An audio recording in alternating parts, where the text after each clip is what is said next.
Welcome to Medical Spa Mastermind, formerly known as the Zero Filter Sessions. I am your host, Kathy Christensen, and I'm so excited today because I have an incredible guest. I can't wait for you to meet him. I know you've heard of him. He is everywhere. In fact, he just got back. His plane just landed. He ran to his office from Miami to be on this podcast.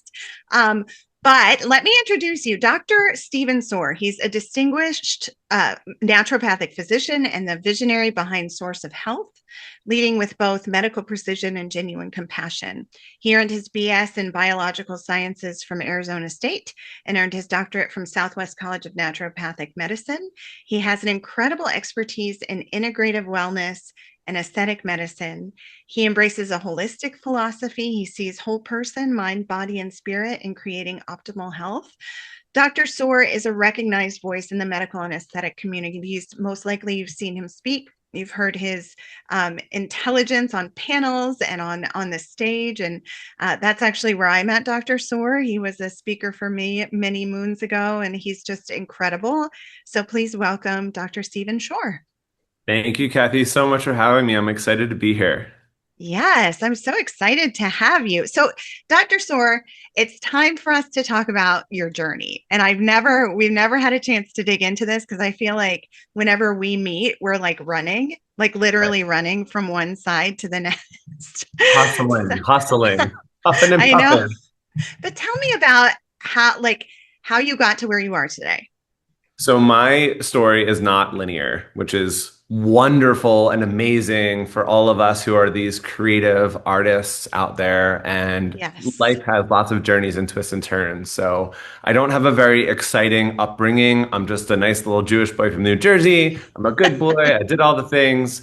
I knew I was different from forever ago. Like I'm off the charts in science and I can sit there and lock in and do art all day long. Those are my two main things. Don't Okay. you ask me how to catch or throw a ball. I don't know any of that stuff. I don't talk about the drama and like what's on TV. I don't do any of that. I'm very Hmm. focused on just being who I am and have always had that. When I decided to venture out west in the late 1900s, I went to ASU because if you also don't know this about me, I And love you're like plants. was it in your covered wagon? In the covered wagon, yes, uphill both ways in the snow, all the things.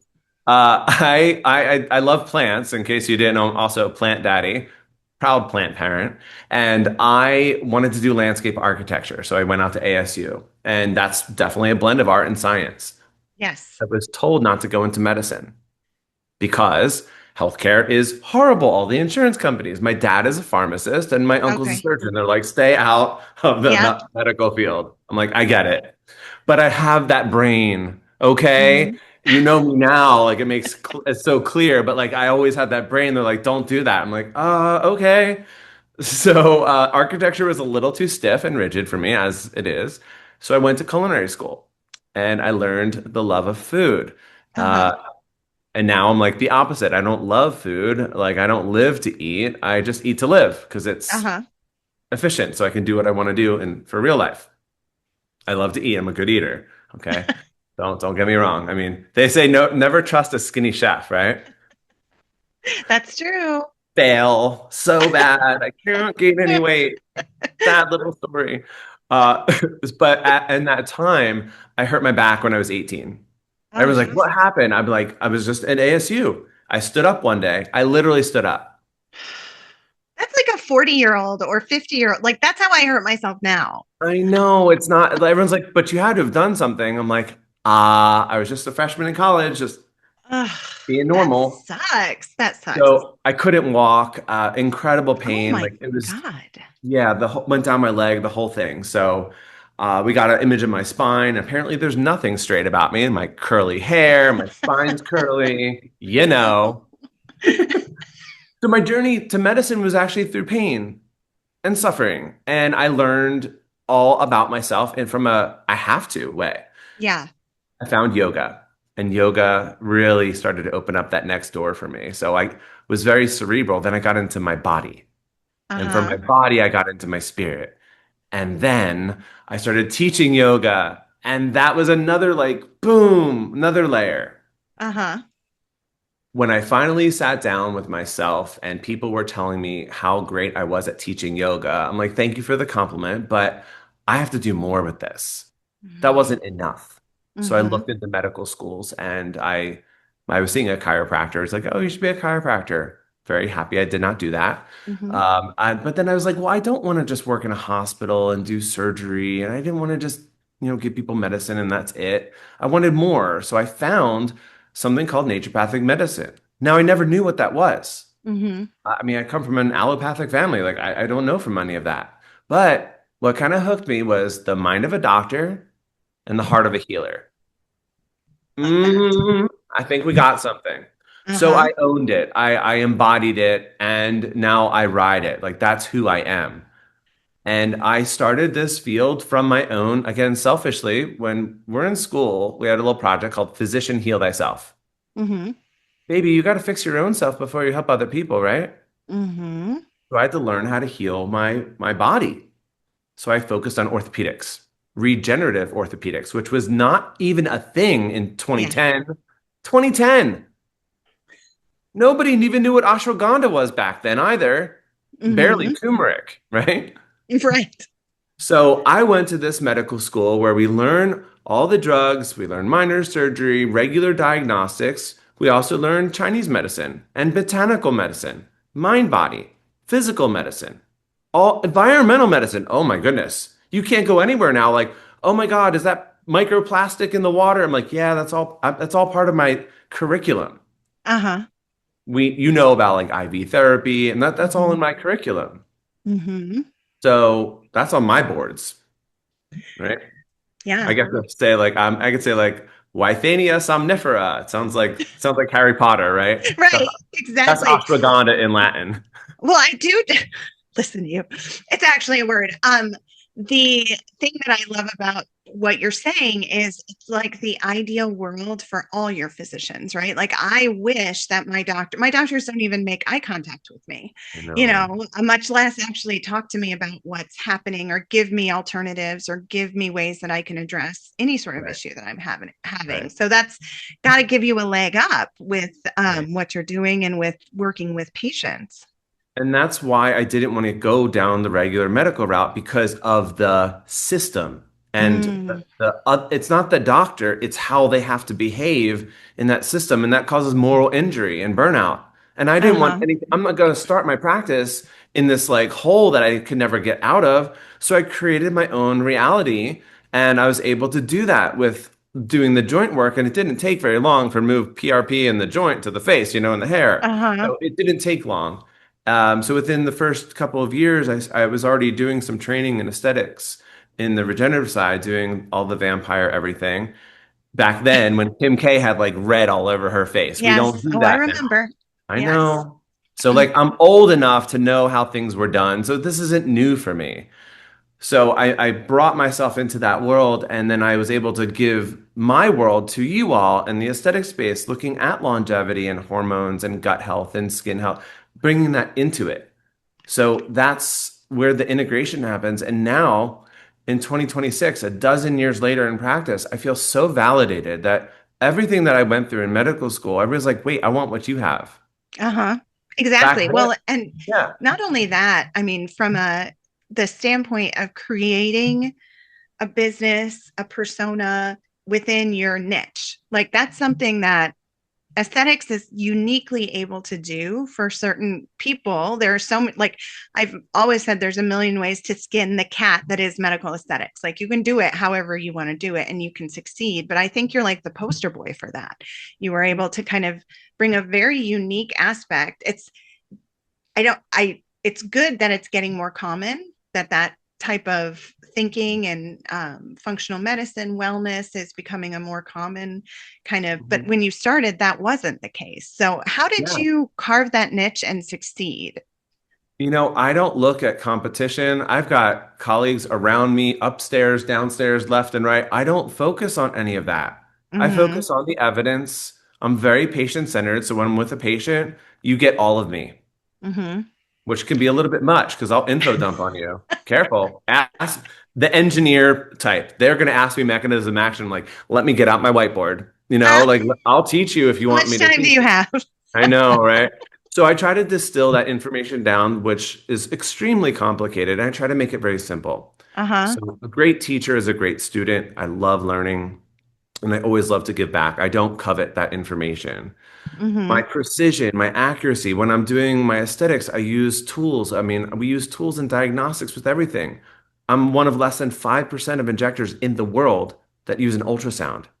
Mm-hmm. I hate that statistic Mm-hmm. because I I know do how too. valuable it is. Mm-hmm. And I handle complication management in my office, which is normally it's a fun chair. We get in, we have a good time. It's beautiful. I don't want to be Right. like this ER for people who are having these bad outcomes or oopsie daisies. I want to help people. I'm patient centered. Like this is what brings light and joy into the world. But I'm Mm-hmm. able to handle it because I've done the training and I'm constantly training. Well, and you have to be like it is your responsibility to Yeah. be, and you don't even just have that responsibility to your patients and to yourself, but to the industry as a whole. Yeah. That's something that we're, of course, as an industry, always fighting are the bad actors and things like that. So, yeah, the fun stuff is great, but things don't go 100% all the time. So, I take it very seriously and I take it to heart because I always want to be that big brother that's going to step in. Like, why didn't anybody tell me? I'm like, watch out. I'm coming after you. Like, I'm going to yep. protect you because people can't protect themselves.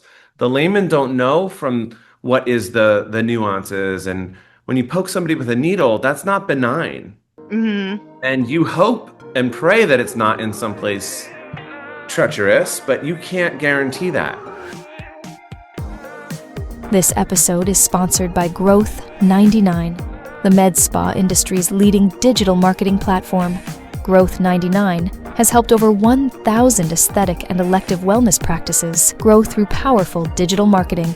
Leading practices trust Growth 99 for services including marketing automation, beautiful websites, paid media, and SEO. Visit www.growth99.com today to learn more, or click the link in our show notes. I hope you're enjoying this episode of Medical Spa Mastermind. I just wanted to take a quick minute to tell you more about me and how I might be able to help you. I've recently launched Christensen Consulting to help practices like yours with the operational and strategy challenges that you're facing. As someone who's been in the industry for 20 plus years and who's grown small businesses from being in the red to being multi-million-dollar companies, I am confident I can help you. Whether you feel like you're always behind and making decisions for your practice on a rush and reactionary, or struggling with team management and motivation, or maybe you're assessing how to grow and scale and make more money, whether that be on your own or through private equity or investment, wherever you're at, I can help. Please reach out to me at Kathy, Cathy, at cchristensenconsulting.com. That's CCHRISTENSEN consulting.com. Or check out my website at cchristensenconsulting.com so I can help you find solutions and find success. And now back to our episode. Well, and I know that you've taught cadaver courses in anatomy, and tell me about that. Tell me about why it's important for people to be doing that and how often they should be doing it. Because I know some folks feel like it's a one and done. You've checked that right off your list. Like, talk to me more about that. I think people want to rush to get to the answer and just be able to do what they already want to do instead of Mm-hmm. approaching it from a different lens. Like when you go through that looking glass, the best thing about anatomy is nothing is 100%. You're Mm-hmm. close, but close only counts in the game of horseshoes and hand grenades, if, as the old saying I goes. love that saying. So I mean, I find that any more validating than when I'm sitting there dissolving filler underneath ultrasound. Because I put that needle in, I can kind of feel something, but when that needle is going through the tissue, I can feel it like resists, the filler resists Uh-huh. it. The needle will bend and move out of the way. I'm like, no, no, get in there. Uh-huh.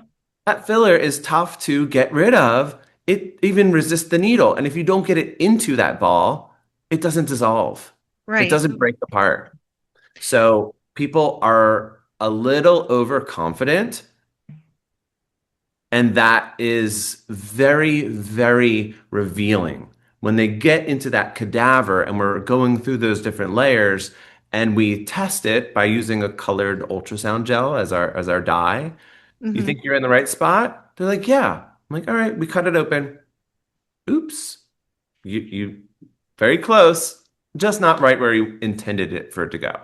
So Right. that instantly levels up their skill. Right. Well, talk to me about ultrasounds. Like, tell me, I mean, I can tell by what you had stated previously, you feel Mhm. like it's underutilized. Yeah. Um, Talk to me more about it. So two different aspects. You have like the emergency side where we have to get in there and restore blood flow, and that's extremely less common than what I use it for on a daily basis. Hmm. My daily basis is if I'm going to be doing a higher risk area like the chin, where you see a lot of issues, or the temple, which we're going to see a whole lot more of. When I can see where those blood vessels are, I can navigate away from them and stay in a clear space. It takes me seconds, not minutes, to do this. I'm like, put it on the chin. Okay, there's a vessel there. I'm not going to inject there. So Hmm. easy. With the temple, like I can go through into that space and add a little bit of a puff of some saline before I go in with filler to make sure I'm confirming where I want it to go. Hmm. And I that gives think me the most outcome. common concern that I've heard is price. How do I have time to incorporate this? The price of the And ultrasound? the price of the ultrasound, Oh my the God. price of, like, I think there's this thought that you need at least two technicians or two people working. Tell me about it, the like dissuade this for me because I know that this is incorrect, but it is such what you're saying right now. If people utilized it Yeah, regularly, the that's such an complications would excuse. be, Yeah, yeah. I don't like that excuse. You'll buy a laser for 10x the price of an ultrasound. Like Uh-huh. that's crazy. Um, Hmm. and it's like, oh, it's too messy and all that. I'm like, what are Or you I not going can't to wash read your it. hands because it takes too much time? Yeah, a lot of them say they can't read it. They don't know Yes, what they're they looking can. at. Well, that's what school teaches you, right? Yes, You don't right. have to be an expert radiologist to read an ultrasound. You can Mm-hmm. see where things are. It is clear when you understand each area, but it's five dimensions of learning. Mm-hmm. Okay, you have your flat anatomy on a textbook. You have a 3D model. Now you have a patient who's moving through time and space. And then that fifth dimension is guiding the needle through that tissue, bobbing and weaving around those blood vessels to not get to that spot that Mm-hmm. you're trying to get to. So it is hard, but I guarantee you that that's exactly where you want it to be and not like close, sort of. I Yeah. I think that So that makes when a did you difference. incorporate ultrasound? I started using my ultrasound for my joints. When I was doing joint injections, I've had Okay. an ultrasound for 8, 9 years. Yeah. And have you been using it on with your injections on facial injection patients that long Absolutely. or yeah? No, no, not that long. I wasn't Mm-hmm. doing high risk areas back then. Like you don't Yeah. need an ultrasound to do your lips, Yeah. Mm-hmm. right? Because that stays superficial. Doing the cheeks now back the long time ago before the pandemic, we just did that little Hershey Kiss spot, but we don't do Mm-hmm. that. Mm-hmm. We don't inject through all the layers of the tissue. So we're injecting more precisely. I use more cannula work now. My injection techniques have evolved and are more precise and advanced. So I don't do the things that I did in my first year of practice. Which That's is why it's important to keep learning, right? Like you yeah, don't just, I think there are a lot of people in this field that are entering it and feel like it's a one and done type situation where you know, yes, take your injector course and then you go straight to patients and you're as good as you ever were. that's And a I don't huge think there's anything accurate about that statement. agreed. Yeah, that's a huge miss. They're not understanding the complexity. They're just confident and excited for no reason. Exactly, exactly. Because they found the field. A lot of people feel like, from a hospital standpoint, it's not a pleasant place to be, and they're grateful to find a place to have their skills and not like hate their life every single day. Well, they So, see the glitz and the glamour, right? The yes. reels, the highlights, all of those things. Yeah. People don't see how many times you fall down on your face and fail forward. Hmm. You either learn or you win, Kathy. And my gosh, I do a lot of learning. I told you I'm a good student. I just keep failing and failing and keep on moving forward. You know But that it that's, doesn't ever go away. That's life. mhm. Well, and that's you have to keep pushing. Especially in this industry. Talk to me about how do you stay on top of this? There is something new every 6 months, like something industry changing every 6 months. How do you stay on top of all the I don't want to say trends, because some of them are trends and some of them actually have merit. How do you like parse those things and stay on top of what actually might be important to your patients? I always tell people I have a healthy dose of skepticism. I am Hmm. an early adopter, but you will not find me first in line. Okay. I will sit back and wait. I am understanding of the science behind it, but I'm also like, okay, show me some more research, show me your outcome studies before we start doing it. Everybody remembers what happened with Quo. Hmm. I was like, I'll wait. And I waited long enough and it went out. I Yeah. was not impressed. So I listened to my gut on that one. I was like, I don't want to do that. And I'm glad I didn't. But, waiting for, here's the thing. When I approach a patient and they come in and I'm doing a consultation with them, I'm not thinking what's the coolest, most trendiest, amazing thing to do. They still need to go through the proper assessment. Our basic things that we have, which I don't think are basic, but we have toxin filler, laser, microneedle. We have basic things. They Hmm. work really well. They're not, I don't need something different. I have Easy Gel if I want something different. I have Secretome if I want something different to add on. But they're not doing the basics. They still need to do that. Hmm. I think it still comes down to that bedside and understanding how to approach a patient, not like they're coming in like, hey, I want the number 10. I'm like, well, how about Right. number one? And by the way, I am not your fast food order taker. Hmm. You're coming to a professional, whatever the field is of that professional, take their expertise, go through their process. I have to yield my control if I'm talking to an architect or an accountant or to a lawyer. Like there are other professionals that do what they do. Let them do their process. So Hmm. our process is assessment, diagnosis, take a good history. But if I'm looking at somebody and I'm like, you're not sleeping. What's happening with your food? What's happening in life? Like we are here to listen to that patient, not just talk at them and try to ching get that cash register to sing. That's the dark side. That's the side of aesthetics that I don't partake in. I Hmm. won't. I will be a good doctor first and foremost. At the end of the day, that's who I am. Well, and I think the reality is if that's why you're coming into the industry, and there are a lot of people that are coming into the industry with that goal, Mhm. it's going to be much harder for you to succeed. Yeah.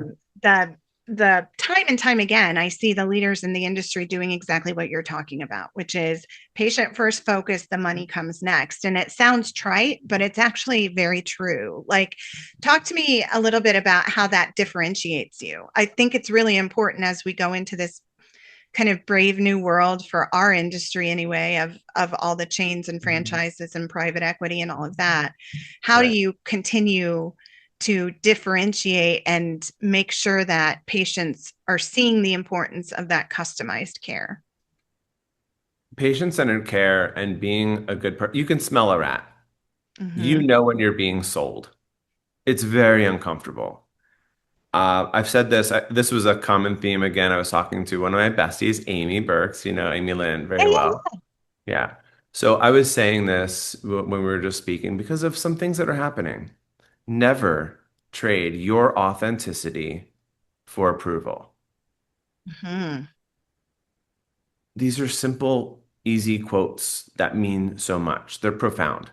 And people are trying to be something that they're not. I get that you want to be in aesthetics. I get that for the newcomer, but you don't understand how difficult it actually is.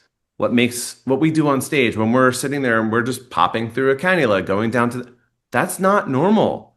Hmm. That's not something you just know how to do. That's not tying a shoe. These are really complicated things. So I think the cadaver is a huge thing. Leaning Hmm. on our industry for that training. All of our big companies that have their own training platforms are phenomenal. And I love being a part of that network as well. I've found so much community together. I get through what I get through because not only what I do here in my office or in my Huh? private training, but like I was saying before we jumped on, I had the best Valentine's Day. I was with my friends, like, and it just gets me so. I'm with people that I truly love, and they're all over the country, and I get to Hmm. see them often, and we get to share, and that is something that is always so touching, and it's good to be in that space. It's good to be with people that make you feel like you're not alone. Hmm. So having a Exactly. mentor, having, people to lean in on is huge. Well, and they're passionate. Like Mhm. there are a lot of industries where the educators are tired of educating. And I don't think that's the case for this industry. At least most of the educators and the people, when you're traveling to trade shows and you get to know, those faculty members are working their butts off to like check out the science, make sure that they're teaching things accurately. And if they knew it last week, checking to make sure they still know it this week. I think that makes the field pretty unique. It is. I mean, I spent hours making a PowerPoint that's done in 15 minutes. Yes. I'm like, oh, just to put all that together and make sure that the science is there and the message is clear. It's a lot to be in public speaking, and I know that terrifies a lot of people.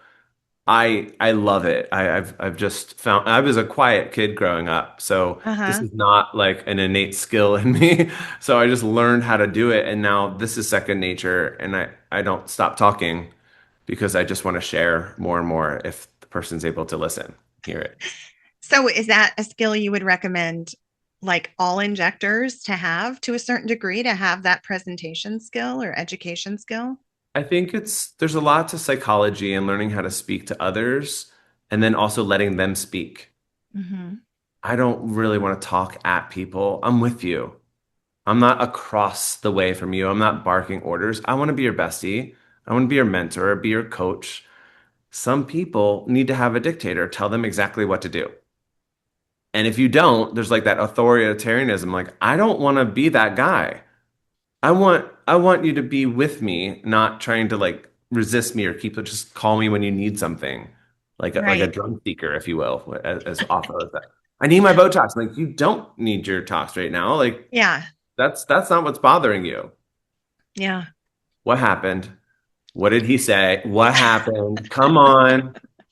There's always more. And if we skip that, you're never helping the person. Hmm. So at the end of the day, you have to be a very good clinician and a good person. Hmm. Money That's is only incredible. an amplifier, Kathy. Money Hmm. doesn't change you, it amplifies who you are. Wow. That is so true. That is so true. You're so smart. You're like, I Been around the try. block a I little try. bit. I mean, I know this baby face looks brand new, but it's not. I've been I through mean, it. but it's interesting though. This is something that I've been trying to pin down for years is the value of expertise, the value of experience. It's hard to quantify, if you were to put it in a graph or try to put it on paper, like why expertise matters. But I think this is exactly what we're talking about here when we talk about experience and Right. expertise. It's Right. not just, you know, yes, I think we wish we didn't have the cynicism of any of like an older person and you want to come in with that fresh face. But the reality is experience really allows you, like you said, to pop that cannula and actually, be able to teach as opposed to like fiddling with it and not feeling comfortable with what you're doing. And that's huge. Right. And it doesn't come overnight, no matter how good you are. Right. It's that saying, like, if it could take me 30 seconds, why do I charge so much? Because it would take you 30 minutes or 30 years to get to that same level on your own.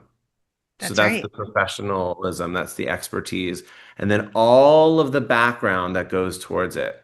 Even AI can't do that well and connecting Mm-mm. it. There are some things that we can use AI for, and I love that, but it is still not going to replace that human, that real Exactly. important interpersonal thing. Some people love to do telemedicine. A lot of people are like, I don't want to do telemedicine. I want to come and see you. I want to be in your presence because we Hmm. miss things. Hmm. What do you miss in telemedicine often? There's these gentle tells looking at the person, even just scanning through. I'm like, I was having this conversation about a woman's health. She's in her 60s, and then she was just like had her arms crossed, and when she finally moved her Hmm. arm, I'm like, "What happened to your arm?" She's like, "Oh, my dog bit me." I'm like, "You need an antibiotic right now. It's all red hot and swollen." I'm like, "Girl, how are you gonna come to the doctor and not tell me that?" I was talking to another girl about facial aesthetics, and she had like on her short shorts, and I looked at Uh-huh. her upper thigh. I'm like, "What's going on there?" She's like, "Oh, I don't know. I think it's just I had a sunburn. Now I have a freckle." I'm like, "That's not a freckle, honey." She's early 30s. I spotted melanoma. I'm like, "You got to get that out right now." Oh, geez. So that's why telemedicine, I can't see your thighs. Yeah. I can't see those That's a whole things. different, yeah, no. Right.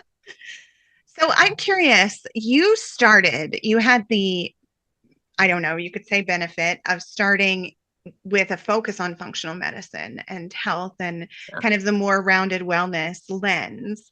A lot Hmm. of people are seeing it as the future. It is the future of the industry, I believe. And Right. pretty much everyone I've spoken to also believes that. But if you're coming from the other side of it, where you're focusing on injectables and fillers and lasers, what's the Mhm. responsible way to start kind of bringing that into your practice so that you actually can serve your patient's needs now and in the future?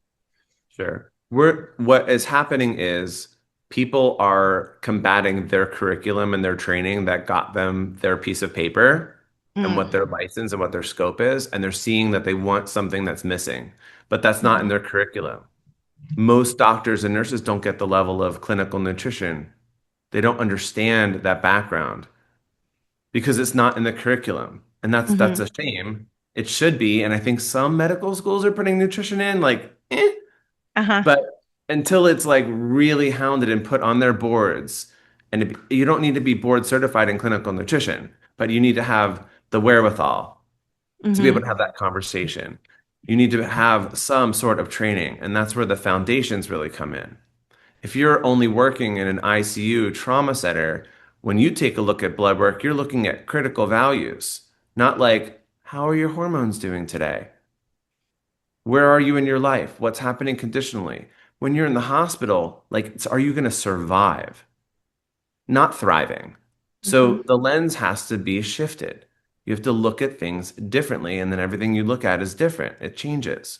So when we're really looking at what wellness and longevity and functional medicine, whatever way you would like to label that, all that I think it is being a really great doctor, mm, being able to assess what is that underlying issue with the tissue, whatever you want to call that.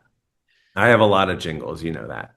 What matters at the end of the day is, are you going to truly get somebody better, or are you just going to pacify them, put on a poultice, or just suppress it with prednisone and antibiotics? mhm, What are you doing? Are you really helping the person, or are you just getting them through the next round? Look at it this way. A young girl comes in and she wants those lippies. I'm like, okay, she wants her lippies. I say, first of all, Scout's honor, I will never let your lips walk in the room before you do. We have to look at our balance and our proportion, okay? We got to be mindful. But I'm also seeing like cystic acne. She's picking and pulling her hair out. mhm, She's got like, there's something else going on. We need to be able to be versed in having that conversation. How has this affected your skin? How has this affected? Are you trying to get lips because that celebrity has them? Or mhm, is this what you truly need for your own balance and proportion? I never want to turn you into somebody else. I just want to bring out the best version of you. Before medicine, go way back. Go back 15 years. People are like, what is your mission in life? To help others shine bright. mm, So call that my original mission statement. mhm, That's what I saw when I was building my office, my first office, and I was like, okay, I'm vision boarding. What do I want? I'm like, I want a television that has nature going on it 24/7. Why? Because we're not separate from it. We're one and the same. And if you mhm, can help people get back to their source, that beauty, that light inside of them, everything works better. We're not distracted. We're not chaotic. we're calm and confident and peaceful, and we can have compassion for one another. That's what I want. Yeah, I love that. So if you are working towards that, working towards really trying to get to the root of the problem, Mhm. how much time are you spending with your patients, Yeah. like for consultations, and how does that work for you? So people will come into me for aesthetics first. So I spend an hour with them. Mm-hmm. I have a 3D photography camera that does all of these things. And we really do a lot of you get to see my whole brain come out. I'm like, are you ready? Like, it's honest. Are you okay with that? Like, I'm not here to hurt your feelings. Like, we're going to go through this. And by the end of that, you're going to know what the plan is before I do. You already Mm-hmm. know what's about to happen. I'm just going to help you with the staging and timing and stacking and all of those little nitty-gritty things. Okay. But for my wellness people, I'm like, we're going to come in and say, hey, then we're going to say, we're going to get some blood work. You're going to fill out more in-depth intake forms. I want to get to know you more. Do this Mm-hmm. at home. Write Mm-hmm. down what you want. You can turn over the piece of paper and write it on the back if you're one of those galleys that like go go go go go. I'm like, oh my goodness, careful She's what you got ask a for. journal at home. I got a journal at home. I'll attach it. I'm like, you do that, you do that. But I want to get to know that person. Then we go over and it's in another hour. I deep dive. That's the onboarding where I go through every line by line on the people's blood work. I go over my goals in nutrition, exercise, stress management, sleep architecture. We go through those and figure out where are these missing links? Where are these little buckets that need to be refilled? Mm-hmm. So, medicine is very simple, Kathy. You either have too much of something or not enough of something else. So, correcting deficiencies is really important and it's essential. If you can remove things that are of excess, then that will also be helpful. Avoidance is a part of medicine. If you could just stop doing that thing that's making you sick, maybe you won't be sick. Yeah. No, there's a lot of discipline. And Yeah. even in what you're talking about, the way you're working with patients, it's Mhm. exactly what you said. You're not a fast food restaurant. You're not here to give quick solutions. You're here to give full solutions, which is Yeah. a little bit different. It's actually Yeah. making the meal plan as opposed Yeah. to going to the fast food restaurant. Exactly. I mean, some things do give you like more of an instant win, and other things are going to take more time. But as long as we go through that informed consent and manage people's expectations, then they're okay with it. When I manage things on TikTok with the comments, and I do a TikTok live every Monday, and it's amazing the comments and the questions that come in. I'm like, why did your injector not even tell you this? Yes. Like, I got injected with Sculptra, and then it was looked good for a day, and now it's all gone. I'm like, honey, that was water. Yeah. Like, that does go away. The building blocks happen over months. Uh-huh. Where's the miss? You Oh know? boy. So Yes. that tarnishes our field of Yes. medicine. 100%. Well, and that kind of brings me to there is a lot going on in the industry right now. Sure. What's concerning you the most about what's going on out there? Safety and ethics. Uh-huh. Hmm. Talk more. Say more, as the kids say. Say more. I think we need another hour or two. I think that we're rushing towards what's trending and popular. Everybody Hmm. wants the newest, latest, greatest thing. But when you look at those newest, latest, greatest things, there's not a lot of evidence to really support them. But everyone's Hmm. talking about it. Everyone's doing it. Appeal to popularity is dangerous. Hmm. I think appeal to nature is also dangerous. Just because it's natural doesn't mean it's better for you. That's Take right. it So from me. what do you do in that situation? Like as a practitioner, what are your steps to learn more about what you're trying to do and then making the decision on whether to actually, allow your patients to have that treatment? This is the most important question. And the answer is we start with the foundation. Hmm. No amount of cherries on top can fix the fact that you're missing the bowl that the ice cream is sitting in. Like, I mean, it can't hold itself up. Hmm. One of my other quotes, without stability, you cannot exert your power.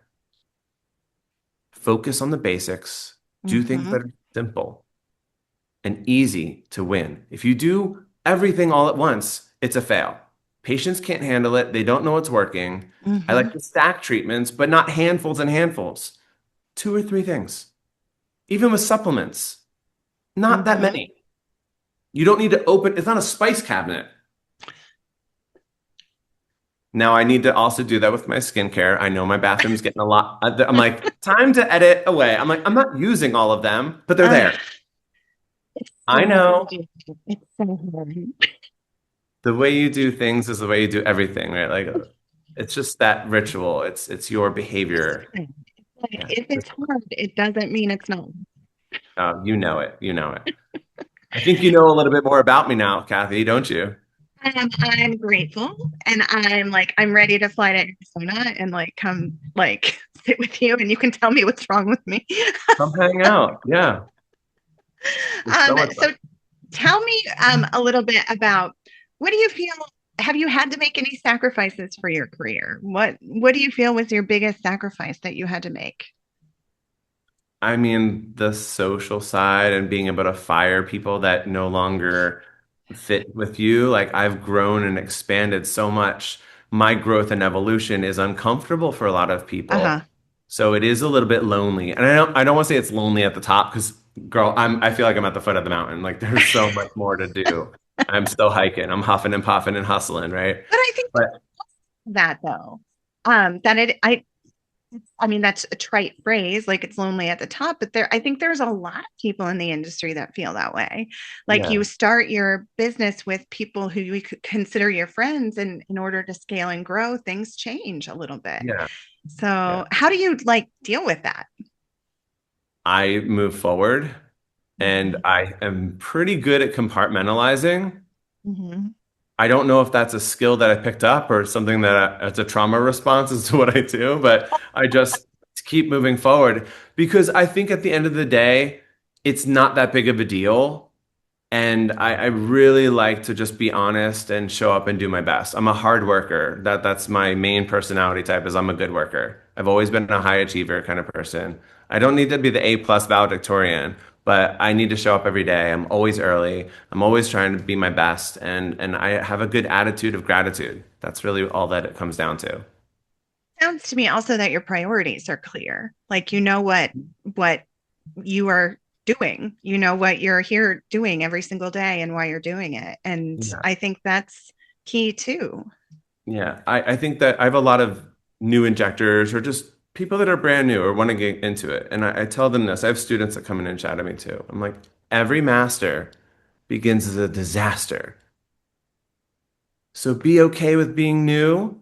You don't have to be the expert to make a video about something or say something. Just speak from your heart where you're at. Be yourself, be authentic. And I think that that is something that is lacking so much now. Yes. Yes. It is so, and it's okay to just be yourself and fumble. And I think that if I could just give people that ability to just stop holding themselves back and being Mm. themselves, Hmm. don't speak out of turn, don't speak out of a scope, like stay within your lane, but just be yourself and grow. Hey, I was at that training and this is what I learned. That doesn't mean I'm a master and expert in it, but this is what I learned. Hmm. Or I have been doing this for a dozen years, or I've been doing this 1,000 times, or even 10 times. I know more now than I did then. I was excited when I first started. I think I still am excited. I'm easily excitable. But at the end of the day, you have to sit back and check yourself. How do Hmm. you run? I'm going to say that nasty word. How are your KPIs? What are your KPIs? Hmm. How do you put yourself up on the bench and measure yourself up? Money in the bank account is not your answer. Hmm. Please do not chase money. That comes as a result of the energy and the hard work that you've done. Charging somebody more and not giving them more, that's a miss. You Yeah. can't get it cheaper, better, and faster all at the same time. No. Right. Very So good. it's just showing up and being where you are at and saying, I want to do better. Well, and I find the older I get, the dumber I get. I don't know if you have the same experience, but for me, it's like when I was in my 20s, I knew everything. Ah, And now that I'm approaching 50, I don't know much of anything. And all I want to do is ask people questions about you what know that they you don't know. know. Right. Yes. That's Well, that and you. it's just there's so many perspectives and there's so much out there that's growing and changing. And I don't know. I know nothing now. So I'm just like learning, constant student. It's so humbling, isn't it? Yes. Yeah. Yes. But it's also what a relief, to Yeah. know that it's okay if you don't know, much of anything, because It that's is actually okay. the honest, Yeah, it is. And that's why approach. you don't have to do it all alone. That's why we're all here together. We're a Totally. community. It's not a one-man band. We're a social network on purpose. That's why social works. It's because we Yeah. aren't No, all seeing and all everything and all knowing. We can't. that's true. And that's how we grow is together, or you just kind Absolutely. of stagnate. Yeah. So, one of the things that I always ask my guests is at this point in your career, what would your theme song be? I love that. You had asked me that before, and I always walk up with I'm bringing sexy back, Yeah. but I just want to shine and I want to be my best self. There are so many good theme songs, and music is the soundtrack of life. I found that there are so many different songs out there that just really resonate with us based off of our mood and where we're at. Like I have my gym theme song. Like this is how Yes. I'm walking through the airport. I have this song on, and I'm in the Yes. office. In the office, I don't want to sing along in my songs. I just want that energy. All Uh-huh. music is just energy, it's vibration. So I want to have something that can kind of meet that mood and that moment in time. It's too hard to choose one. Yeah, no, that was a really good answer. But I mean, you don't have to choose one if you don't have to. If you don't want to, that's totally understandable. Yeah. But I think the power, you're right about the power of music. Like I found myself listening to a lot of news radio lately, which is terrible. And although I think it's important to be informed to a Yeah, certain degree, but just turn the music on and your mood elevates immediately. absolutely. Yeah, Can't forget, it's a tool, I think, it don't you? is. Yes, it's so good. Awesome. Well, Dr. Sorr, I'm so grateful for your time and thank you so much for spending it with me and for sharing all of your wisdom. And I look forward to seeing you again and appreciate you very much. I look forward to seeing how your impact kind of helps the industry grow and get better. Well, thank you so much, Kathy. It's a pleasure being here. All right. Well, thank you. We'll talk to you later. All right. Bye bye.